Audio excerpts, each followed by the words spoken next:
ये Pakistan film industry का जो हाल हुआ है ये तो इसकी पेशीन गोई तो मैंने 88 में कर दी थी। इंडस्ट्री चेहरे नहीं चलाते, इंडस्ट्री जहन चलाता है। अब मैं जाता हूँ वो तमाम लड़कियाँ आप जैसी भी उठ के खड़ी हो जाती हैं। सर अगर फिल्म इंडस्ट्री का सफ़र की बात करें तो आपने बहुत अच्छा सफ़र भी देखा है फिल्म इंडस्ट्री का और बहुत शायद बुरा सफ़र भी देखा होगा फिल्म इंडस्ट्री का। आपका क्या एक्सपीरियंस है अब तक फिल्म इंडस्ट्री को लेकर? देखिए पाकिस्तान फिल्म इंडस्ट्री का जो हाल हुआ है ये तो इसकी पेशीन गोई तो मैंने 88 में कर दी थी। एक हमारे डायरेक्टर हैं बड़े मशहूर हैं, उनके साथ मेरी 72 फिल्में रिलीज़ हुई हैं और ये वर्ल्ड रिकॉर्ड है। मसूद भट्ट उनका नाम है, आप यकीनन जानती होंगी उनको। अगर नहीं जानती कभी मिले तो पूछिएगा कि 88 में नासिरुद्दीन ने आपसे फिल्म इंडस्ट्री के बारे में क्या कहा था।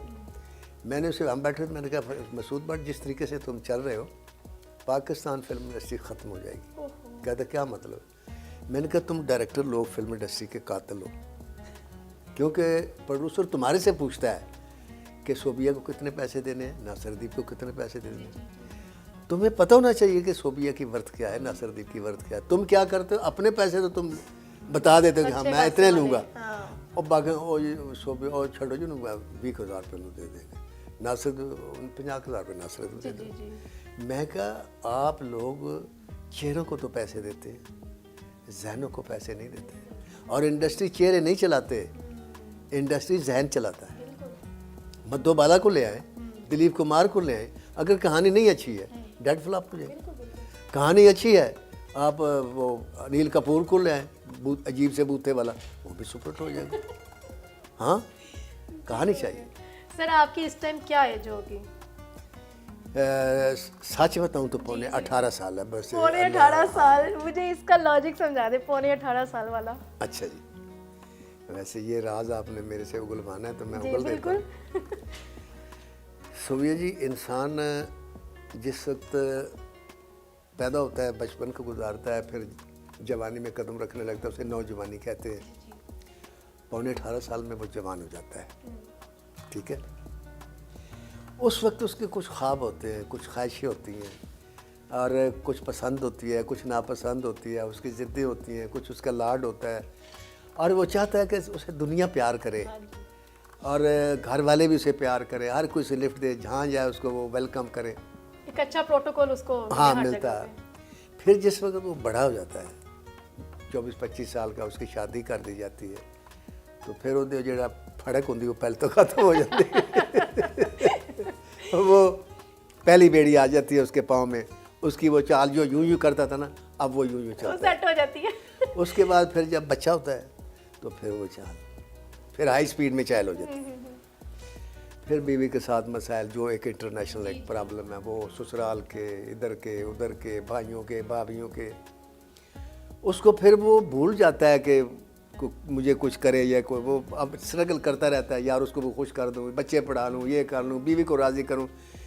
एक स्टेज आती है फिर वो सबसे फारग होता है, बच्चे बेटियों की शादी की वो चलेगी, बेटियों की शादी की उन्होंने इधर घर बसा लिया, उसने उधर घर ले लिया, कि वो इचरे चला गया, गोलबड़े चला गया, कोई उधर चला गया, अब पीछे रह गई एक बीवी एक वो।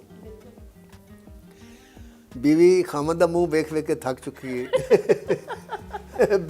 खामद जेड़ा बीवी दा शक्ल वेख वेख के आवाज़ार हो चुका है, ठीक है। हुण की हुंदा है, अब वो एज होती है जैसे कलाम पाक में है कि हम तुम्हें पैदा करते हैं, तुम्हें बचपन होता है, फिर जवान होते हो, फिर तुम बूढ़े होते हो, अब फिर हम तुम्हें वापस उम्र को लौटा देते हैं। बचपन आपका दोबारा वापस अब वो मेरा बचपन है, मेरे अंदर अब एक बच्चा है जो पौने 18 साल का है। अब मैं दुनिया को उसी तरह इंजॉय करना चाहता हूँ जैसे मैंने नौजवानी में इंजॉय किया था, वही प्रोटोकॉल चाहता हूँ, वही सब कुछ चाहता हूँ। दिल तो अच्छा खासा जवान। हाँ जी, तो ये बहुत कम लोगों को पता है कि जब इंसान की उम्र बढ़ती है तो उम्र बढ़ती है, रूह जवान होती है। तो अब मेरी बचत क्या हो गई कि अल्लाह ताला ने मुझे वो प्रोटोकॉल एक इज़्ज़त दे दी, एक मकाम दे दिया, एक शोहरत दे दी। तो अब मैं जाता हूँ वो तमाम लड़कियाँ आप जैसी भी उठ के खड़ी हो जाती हैं, बड़ा प्यार से देखती हैं, तो मैं इन्नी तो गल चीज़ खुश हो जाना कि यह बड़ी गल हो गई।